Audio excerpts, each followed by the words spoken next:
Baik, Bismillahirrahmanirrahim. Assalamualaikum warahmatullahi wabarakatuh.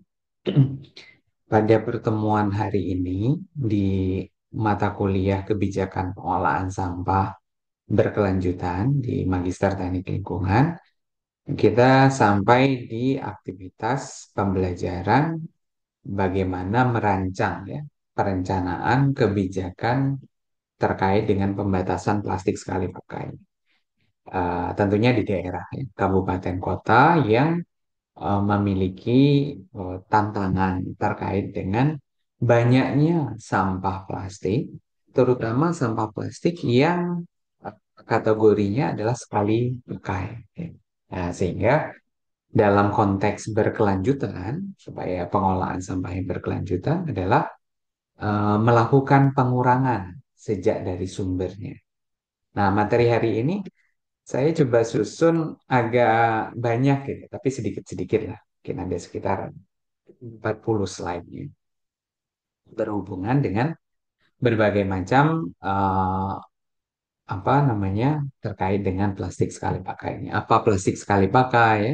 Sampai bagaimana nanti mengatur kebijakan, bagaimana melakukan pengawasan dan seterusnya. Nah, materi yang pertama, jadi nanti silakan kalau ada pertanyaan langsung saja gitu ya. Hidupkan mikrofon kemudian bertanya. Yang pertama, kita akan bicara tentang tantangan ya atau permasalahan sampah plastik secara umum lah ya. Nah, kalau dari data, ini kebetulan capture-nya agak agak lama ya, tahun tahun kemarin gitu ya, capture gambarnya gitu. Jadi saya ambil dari SIPSN, ya, Sistem Pengelolaan Sampah Nasional, yang menunjukkan kinerja. Gitu. Oh, sekian persen yang ini terkelola, ini tidak terkelola. Gitu. Dan dari data yang ada menunjukkan bahwa 400 ton, 400 ribu ton dari eh, apa eh, sampah yang diproduksi tidak terkelola tersebut, itu adalah 16% itu isinya adalah kantong plastik. Itu menurut World Bank. Walaupun tidak secara bicara data, tahun data, mungkin tidak apple to apple ya. Karena 2022 dengan data 2016. Artinya penggunaan kantong plastik itu sangat besar gitu ya. Eh, dan semakin hari diprediksi semakin tinggi. Nah, kantong plastik ini salah satu menjadi PSP tadi ya, plastik sekali pakai. Jadi karena timbulannya sangat besar. Nah, data ini menjadi sangat menarik. Salah satu pemicu data tersebut adalah munculnya publikasi yang dilakukan oleh Jena Jambek ini di tahun 2015 keluar di salah satu jurnal yang sangat terkenal, jurnal Science namanya, dengan judul Plastic Waste Input from Land to into Ocean.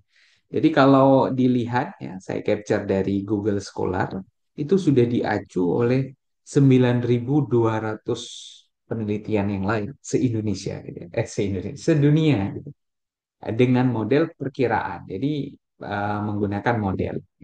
Nah, saya sampai sangat menarik, akhirnya saya ulas sedikit lewat, saya posting di Instagram saya. Jadi ya kalau mau lihat nanti, atau lihat dari sini saja lah, nggak mesti harus dari Instagram. Kenapa Indonesia jadi peringkat 2 dunia gitu ya, yang sebagai penyumbang sampah plastik terbanyak ke laut? Oh, ternyata gitu ya, cara ngitungnya itu adalah menggunakan model. Nah, salah satu hal yang paling mendasar adalah Bu Jena Jambek tadi mengasumsikan sampah yang tidak terkelola itu adalah sebesar 83%. Pada tahun datanya berarti ada kemungkinan dia ngambil 2013 atau 2014. Yang pada saat itu belum ada portal SIPSN tadi. Jadi ketemulah angka 83% sampah di Indonesia itu tidak terkelola. Jadi yang dikelolanya berapa? 17% secara rata-rata. Dari 83 tadi kemudian ya dihubungkan dengan berapa banyak plastik yang dihasilkan. Jadi ketemu angka 11%. Dan dihubungkan kembali, kalau tidak dikelola, berarti orang akan buang sampah sembarangan. Yang orang-orang yang berada di pinggir pesisir, ya, pinggir pantai itu, berapa banyak? Oh, dia dapat data bahwa coastal area, jumlah penduduk yang tinggal di wilayah pesisir, itu sebesar itu angkanya.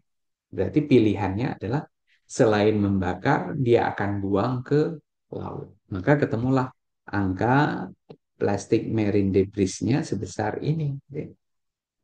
Jadi berakhir ke laut. Nah, dengan data itu dia bisa mempublikasikan bahwa sampah yang tidak terkelola itu akan dibuang ke, dan ya berbagai macam data gitu ya.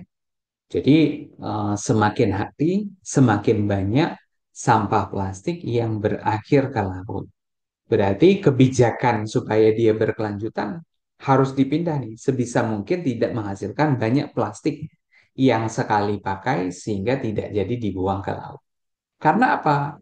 Jadi secara data kita bisa lihat bahwa jumlah sampah plastik itu semakin hari semakin naik. Ya. 2013 misalnya, data plastik itu hanya 14%.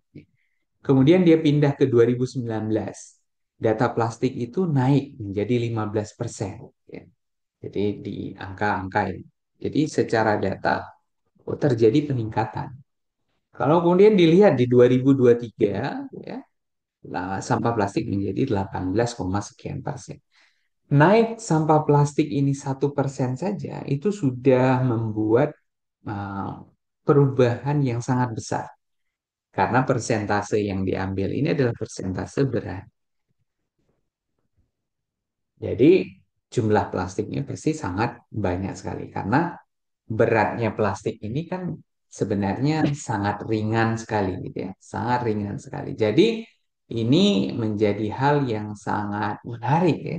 Wah, konsumsi plastik saat ini itu sangat tinggi sekali gitu. Nah, dengan konsep plastik itu dipakai yang seharusnya mengalami loop cycle, dari sampah plastik kemudian jadi bahan baku diolah lagi, dia akan mengalami perputaran-perputaran baik di sumber maupun di tempat dia produksi, yang juga bisa menghasilkan energi gitu ya. Yang baru, yang tidak bisa diolah sama sekali barulah menjadi residu untuk dibuang. Pilihannya adalah buang ke landfill. Nah, ini kan secara teori, layaknya bahan baku produksi, ya produksi bisa diolah dengan rantai yang sangat panjang sekali. Diputar, diputar, diputar, diputar, supaya dia bisa bermanfaat di berbagai macam level kegiatan, kira-kira gitu ya. Nah, tapi, ya ada tapinya nih. Saat setelah diproduksi, ternyata plastik itu sangat kecil yang kembali untuk didaur ulang. Jadi yang membentuk loop cycle-nya hanya baru di angka 2% saja. Berarti 98% akan pergi ke tempat yang lain. Dibuang ke sungai, dibuang ke TPA, ya, macam-macam gitu. Nah, kenapa seperti itu? Oh, ternyata ini. Ini nanti kalau menarik teman-teman ya, boleh lihat podcast ini. Ringan ya, cuman 30 menit lah ya. Saya tampilkan linknya di situ. Gitu. Podcast yang diadupi ya, Asosiasi Daur Ulang Plastik Indonesia. Gitu ya. Jadi ada asosiasi. Dia bisa menyampaikan bahwa oh ternyata dalam kategori daur ulang itu ada yang bisa dan ada yang layak. Bisa nih secara teoritis dia bisa didaur ulang, tapi secara bisnis dia tidak layak. Akhirnya apa? Jadi tidak mudah ya. Kualitas bahan baku menjadi sangat rendah. Metode pengumpulannya susah. Kemudian tidak ada penerima produk. Nah, akhirnya dari sisi ekonomi dia tidak berkelanjutan. Karena konteks mata kuliah kita kan, kita ingin membuat sistem pengolahan sampah yang berkelanjutan. Tapi poinnya, salah satu yang paling besar yang sering kita dengar adalah ternyata sampah itu semakin tercampur, semakin sulit untuk diolah. Jadi tugasnya kita adalah menaikkan persentase sampah yang berhasil dipilah oleh masyarakat. Dengan dia dipilah, dia akan lebih mudah untuk dikelola. Kira-kira gitu. Nah, berarti perlu mekanisme regulasi yang bisa membuat uh, orang tersebut bisa memilah. Atau kalau dia tidak bisa memilah, berarti dia harus mengurangi jenis sampah yang dia kelola, ya, supaya tidak dalam jumlah yang besar, ya, kira-kira gitu. Nah, itu terkait dengan mengapa sebenarnya plastik sekali pakai ini menjadi perhatian kita. Nah, di bagian yang kedua, kita akan bicara terkait dengan persiapan dalam perancangan kebijakan plastik sekali pakai. Oke, kita lanjut ke bagian yang kedua, persiapan perancangan. Nah, kebijakan sampah plastik ya, kebijakan pengelolaan sampah plastik ini secara umum kan kita sudah sangat paham, ya. Ada di regulasi kita, Undang-Undang 18, PP 81, Perpres 97, Perpres 83, semuanya ngomongin tentang sampah plastik. Baik diolah di sumber, ditangani di lokasi, berbagai macam lokasi, sampai urusannya jangan banyak buang ke laut, kira-kira gitu ya. Jadi dari hubungannya sampah plastik ini ternyata dihubungkan dengan SDGs juga. Jadi SDGs poin berapa saja yang ngomongin tentang hubungannya dengan sampah plastik. Nah, ternyata poin 6 ya, berhubungan dengan clean water and sanitation. Berhubungan dengan poin 12, responsible consumption and production.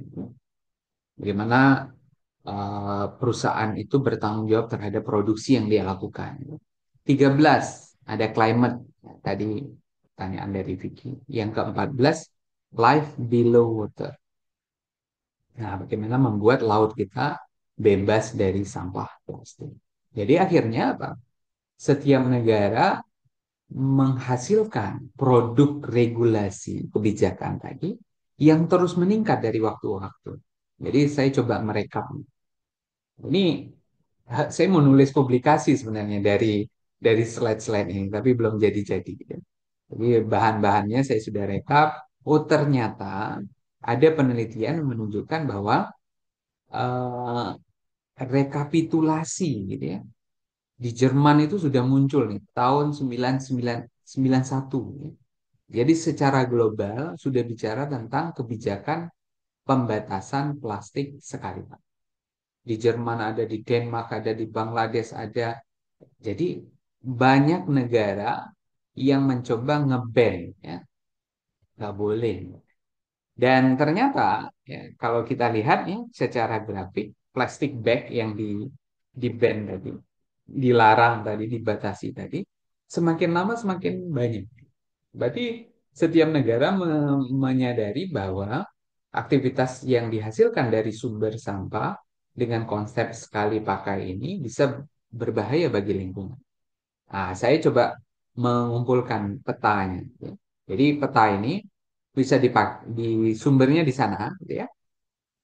Dari tahun 2014 ada negara-negara yang warna hijau itu yang ngeban, larang. Yang berwarna kuning itu ngecharge. Kalau mau pakai plastik bayar nih. Kita kan ada nih di supermarket yang kita mungkin sering pergi, gitu ya. Yang kita bungkus sesuatu dia pakai bayar. Pakai plastik Pak? Oh enggak, saya bawa sendiri. Nanti free. Oh plastik Pak? Oh iya pakai. Oh, satunya nanti 5.000 ya. Oh, satunya 3.000 ya. Nah, ada negara-negara yang tadi, ya. Di gambar 2014 itu hanya ada warna kuning dan warna hijau. Belum ada yang warna merah, belum ada yang warna ungu, ya. Dan belum ada yang berwarna ini apa namanya abu-abu, gitu ya. No legal restriction, gitu. Jadi tidak ada. Nah, 2023, Januari 2023, nah, muncullah perbedaan warna tadi. Ada yang ngeband, ada yang voluntary, dia secara sukarela, gitu ya, mengikuti ya. Ada yang pakai setengah-setengah nge-charge, ada yang ngeband juga, gitu ya. Ada yang sama sekali tidak ada uh, aturan yang melarang hal tersebut. Nah, bagaimana dengan Indonesia? Indonesia sendiri pelopornya ini. Ada gerakan Indonesia Diet Kantong Plastik. Ada Indonesian Center for Environmental Law, uh, yang membuat apa produk-produk akademis, ya, biar ada nih pembatasan plastik sekali pakai. Nah, akhirnya apa? Diikutilah oleh negara lewat pemerintah pusat, daerah, untuk membuat berbagai macam regulasi. Jadi berbagai macam bentuk instrumen ekonomi, ya, dalam peraturan pembatasan plastik sekali pakai di wilayah Indonesia. Jadi karena tadi niatnya, tapi sebelumnya saya dapat apa ya, pekerjaan gitu ya, yang berhubungan dengan regulasi ini. Terus kemudian saya coba susun sebuah naskah gitu ya, akademis yang berbicara, oh di tempat lain ada loh yang bekerja seperti ini modelnya kayak gini-gini gitu ya. Oh ada nih yang peraturan pembatasan plastiknya berhubungan dengan instrumen ekonomi gitu ya. Ada misalnya kalau pelaku usaha mengurangi plastik, dia bisa ada subsidi nih, pajak yang dia harus bayar. Ada yang dia mendapatkan dana pengelolaan sampah. Ada yang tadi kantong plastiknya berbayar untuk konsumen. Ada yang mendapatkan modal usaha macam-macam. Pokoknya insentif ekonominya kelihatan. Nah, ada juga yang model tidak pakai instrumen ekonomi untuk mengajak tadi. Tapi dia langsung action. Bagaimana menyediakan alternatif pengganti. Saya pakaikan kardus ya, Pak. Nah, itu di regulasi yang ada di dalam list tersebut. Ajakan-ajakannya tidak basisnya ke ekonomi. Jadi memunculkan apa namanya, kajian yang sangat menarik. Nah, apa saja yang harus dilakukan saat mau menyusun kebijakan-kebijakan tadi ya? Peraturan bupati, peraturan wali kota, bagaimana tahapannya? Nah, ini tahapannya. Tahapannya adalah pasti memilih produk hukum yang tepat. Ini mau buatnya apa? Regulasinya di tingkat apa? Peraturan gubernur, keputusan gubernur, peraturan bupati, keputusan bupati, wali kota, dan seterusnya. Jadi dipilih ya, memilih produk hukum yang tepat. Yang kedua, memahami tahapan pembentukan peraturan. Karena setiap regulasi itu memiliki tahapan yang berbeda. Oh, harus ini dulu, harus ini dulu, harus ini dulu. Nah, setelah jelas tahapannya, barulah tahap yang ketiga, merencanakan penyusunan peraturan. Misalnya ada peraturan lama, berarti ada perubahan. Oh, ada peraturan lama tapi ingin dibuat agak ekstrim perubahannya, berarti pergantian sampai pencabutan.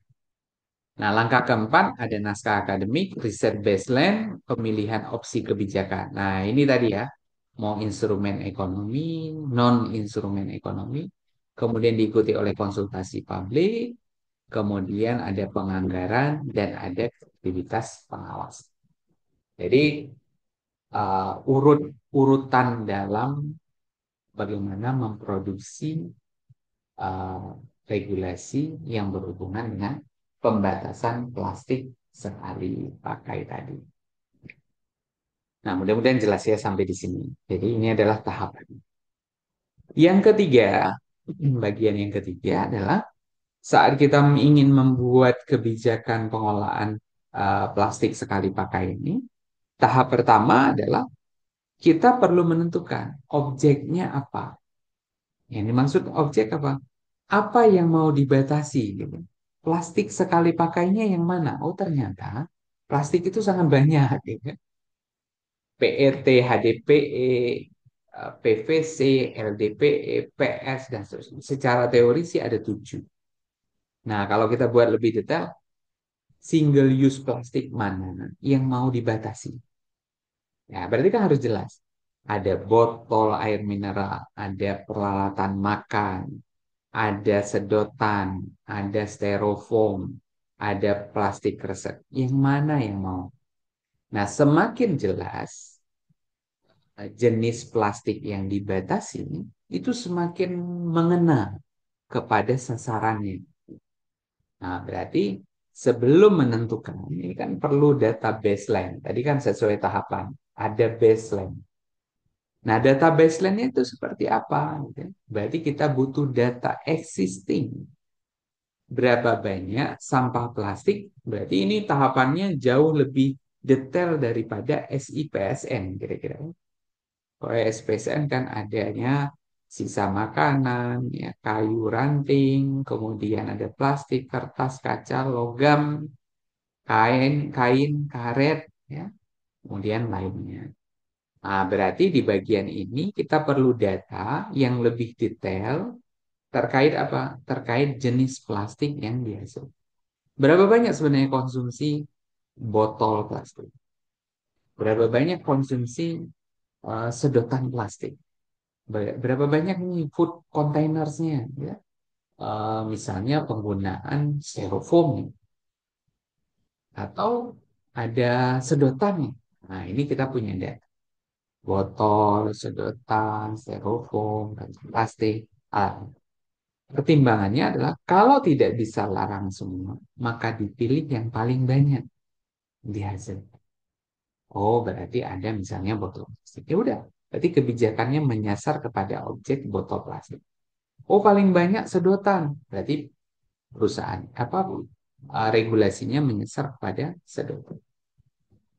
Jadi tersedia data existing. Itu yang kedua adalah kita perlu sampling gitu ya.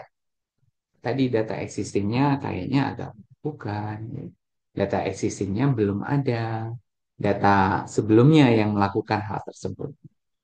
Nah, kita perlu melakukan sampling komposisi sampah yang detail. Plastik HDPI-nya berapa, PP-nya berapa, beningnya berapa, warnanya berapa, PE-nya berapa, kresek putihnya berapa, kresek warnanya berapa. Itu perlu dilakukan sampling supaya objek pembatasannya menjadi lebih jelas. Kalau sejak awal saja tidak jelas, maka ada kemungkinan regulasinya tidak bisa berkelanjutan, gitu kan? Nah, setelah kita punya data, barulah diikuti dengan survei. Survei sosial, ada kuesioner, ada responden. Ya. Untuk melihat tadi, barang tadi yang dia produksi, itu frekuensinya berapa besar. Seberapa sering Anda berbelanja, seberapa sering ini. Oh, berarti ada indikasi tadi jumlah kantong kreseknya yang paling besar. Dia ada survei sosial. Kemudian, oh ada nih di Permen LHK 75 tahun 2019, bagaimana pelarangan penggunaan berbagai macam jenis plastik yang akan dilarang di 2030. Nah, berarti ini udah sejalan. Kalau wilayah kita ingin buat regulasi yang memang secara regulasi pusat sudah mulai untuk dikurangi, maka ya kita sudah sejalan. Misalnya ya di regulasi pusat nanti 1 Januari 2030 diatur oleh Permen LHK 75 tahun 2019 bahwa tidak ada lagi styrofoam kemasan dan wadah. Oh, berarti kalau tahun 2025 di daerah A mau membuat regulasi kebijakan pengelolaan sampah berkelanjutan, berarti ada pemilihan styrofoam. Oh, berarti diikuti nih. Tadi styrofoamnya banyak, masyarakat juga banyak memproduksi styrofoam yang selama ini tidak bisa dibuang, tidak bisa diolah, tidak bisa diapa-apain. Maka pelarangan terhadap objek styrofoam ini menjadi benar. Nah, kan kita meminta apa mencari persetujuan ya. Apakah benar objek yang kita ambil tersebut. Nah, setelah itu yang terakhir bagaimana penentuan objek ini adalah melihat performa materi kita kemarin nih tentang SBM pengolahan sampah berbasis masyarakat. Jenis sampah tadi itu bisa diterima nggak ya dengan level pengelolaan di sumber bank sampah kita nerima nggak ya styrofoam tadi. bank sampah kita menerima nggak ya bungkus saset makanan minum? Menerima nggak ya kantong kresek? Kalau tidak diterima, berarti dia tidak mampu terserap oleh pasar. Sehingga apa? Itu menjadi sangat layak untuk bisa dikurangi daripada menimbulkan masalah yang lain. Nah, kira-kira gitu. Jadi kurang lebih ada 5 ya, ada 5 aktivitas. Data existing, untuk melengkapi data butuh sampling komposisi, tapi tidak biasa karena sampling komposisinya pasti menyasar kepada tujuan tadinya. Ada HDPE, ada PP, dan seterusnya, supaya mendapatkan data sesuai dengan kondisi yang ada. Ya.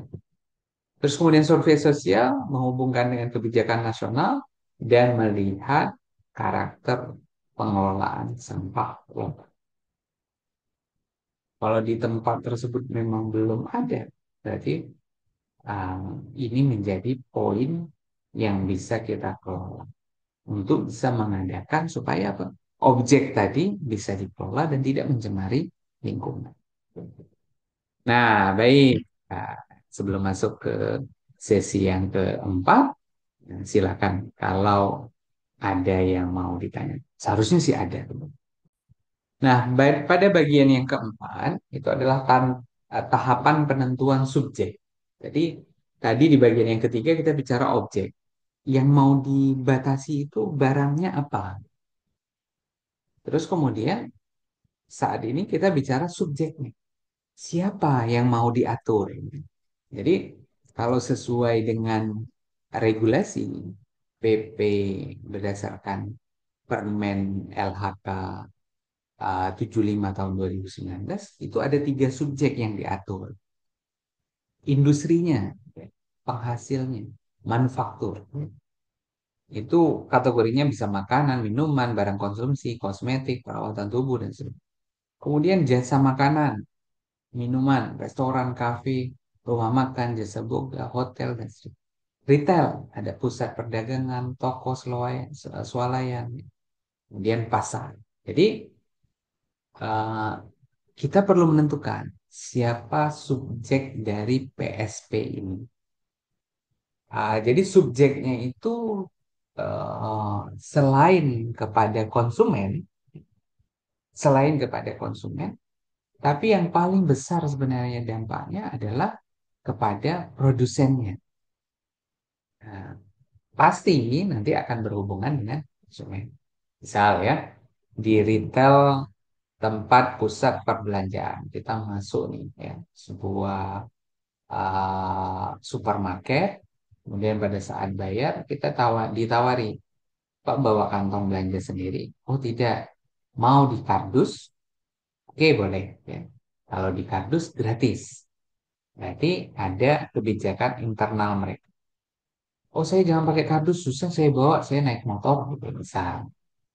Oh pakai plastik aja. Oke Pak, kalau pakai plastik, 1 lembar plastiknya misalnya 5.000. Nah, berarti apa? Retail atau pusat perbelanjaan ini tadi memberlakukan itu, gitu.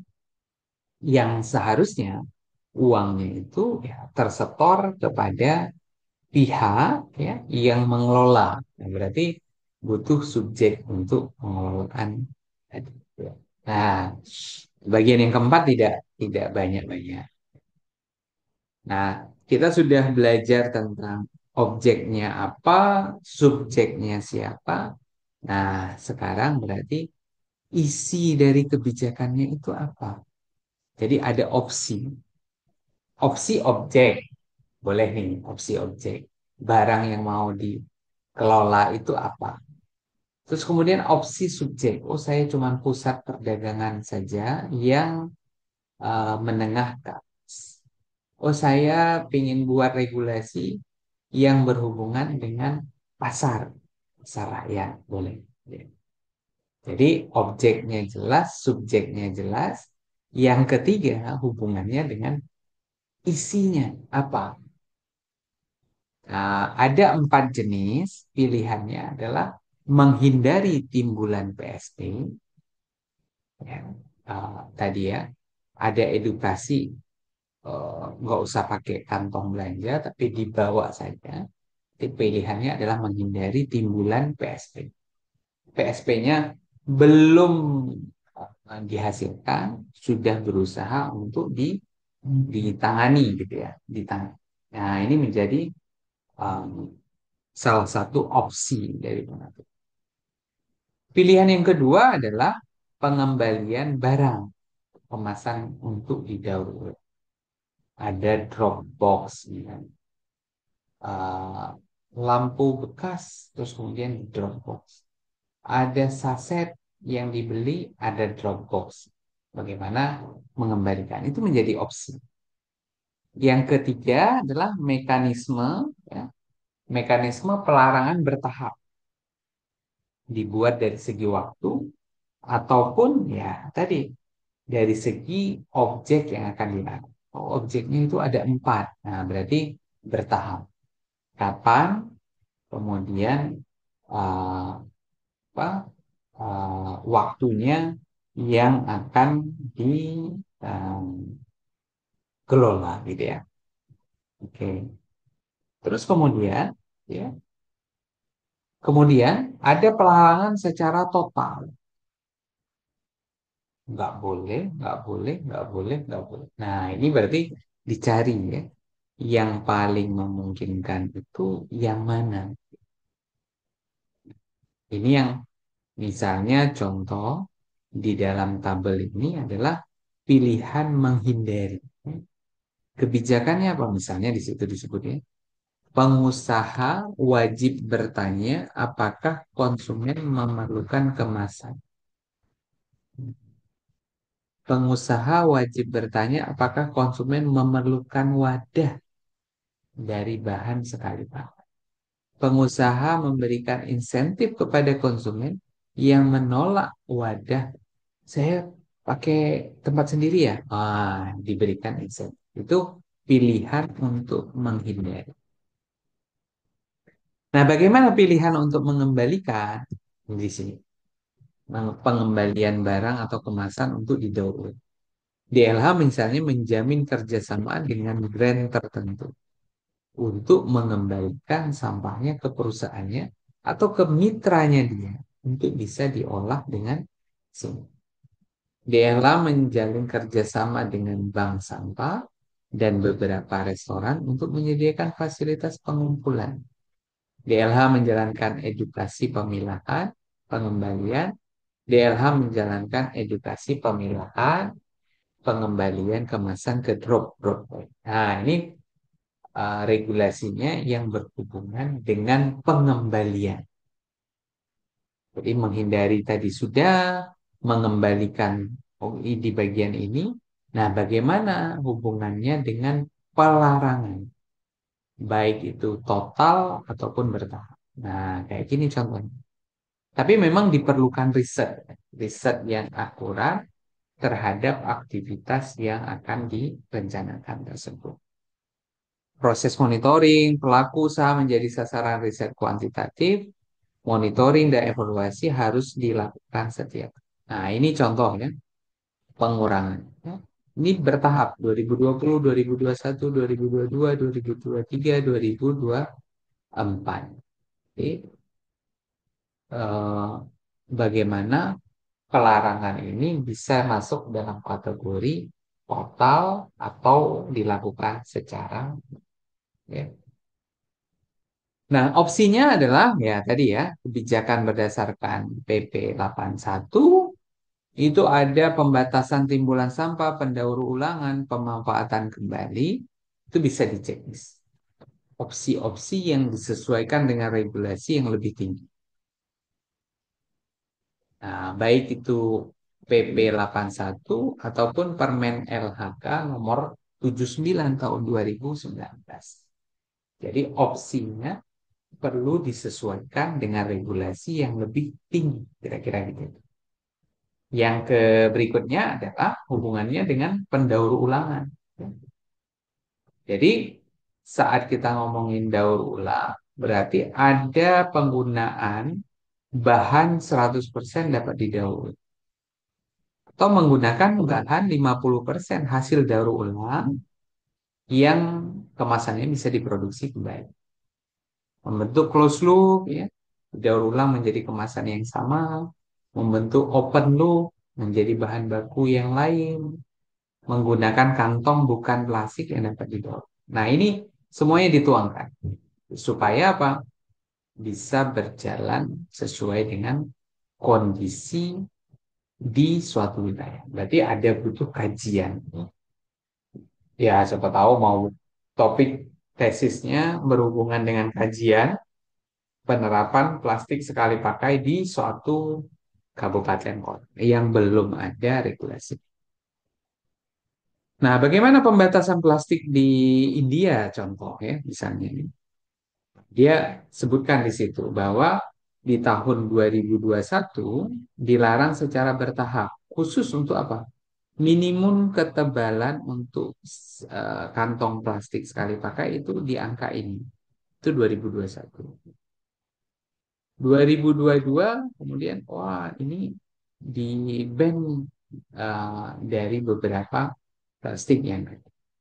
2022 Desember juga ini minimum eh, tadi ya ketebalan plastik tadi yang terbuat dari single use plastik ini angkanya 120 mikron. Supaya apa? Lebih tebal, lebih lama dipakai. Nah, ini penting untuk di, direncanakan kira-kira direncanakan. Ini menjadi hal yang sangat penting. Nah, apa yang perlu dilakukan? Gitu. Kita bisa lihat bahwa eh, mungkin ya, perlu aktivitas ini 30% plastik packaging itu membutuhkan aktivitas redesign. Jangan-jangan sampahnya sendiri itu luar biasa tercampur di dalam produk itu. Misalnya kalau ada kemasan ya.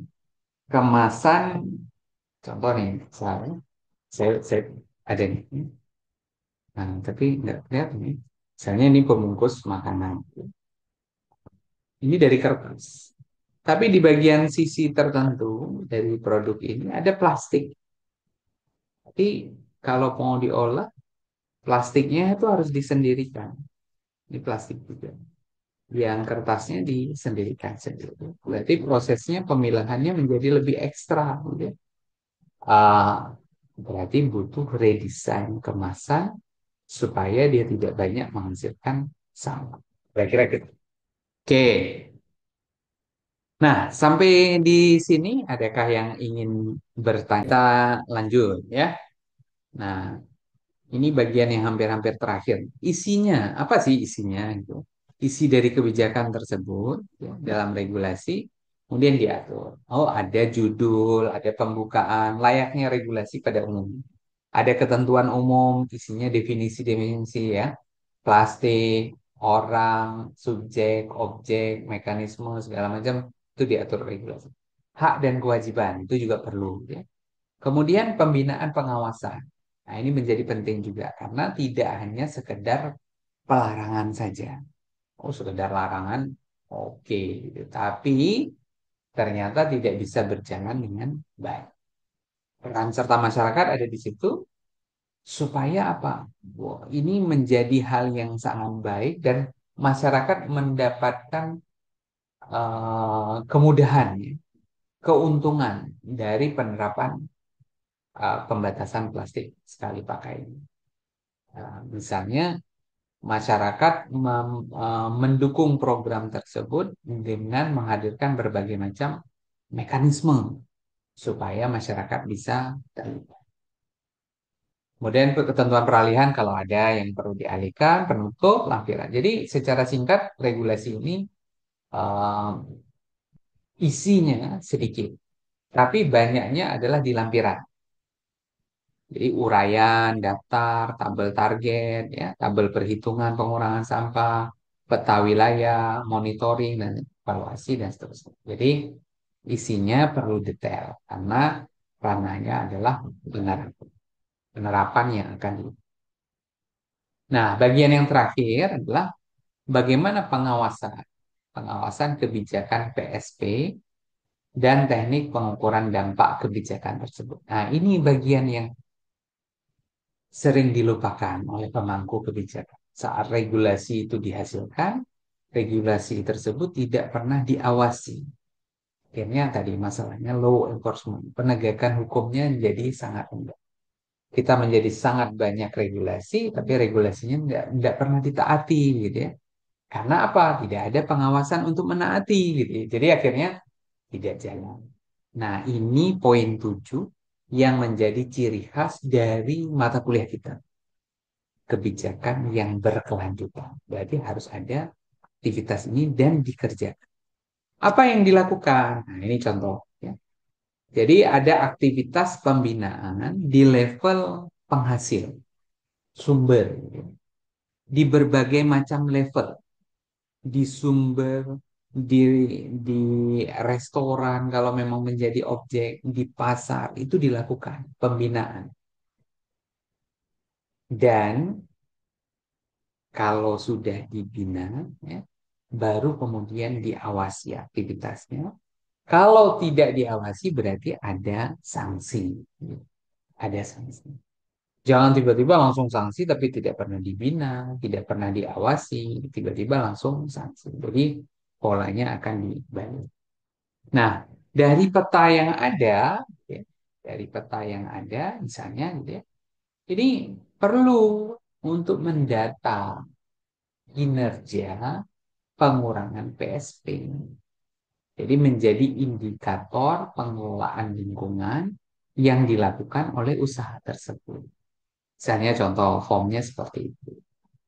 Jadi artinya ada data yang bisa untuk melihat before dan after kira-kira. Sebelum dan sesudah penerapan kebijakan oleh perusahaan tersebut sudah atau belum. Nah, sehingga kita bisa nih mengukur dampak. Sehingga ketemulah uh, grafik yang before after tadi ya. Oh sebelum, oh ini sesudah, supaya bisa kita mengukur keberhasilan atau ketidakberhasilan dari penerapan regulasi. Nah, habis nih. Alhamdulillah. Berarti materi kita sudah selesai. Kalau ada pertanyaan, sangat boleh terkait dengan pembatasan plastik sekali pakai.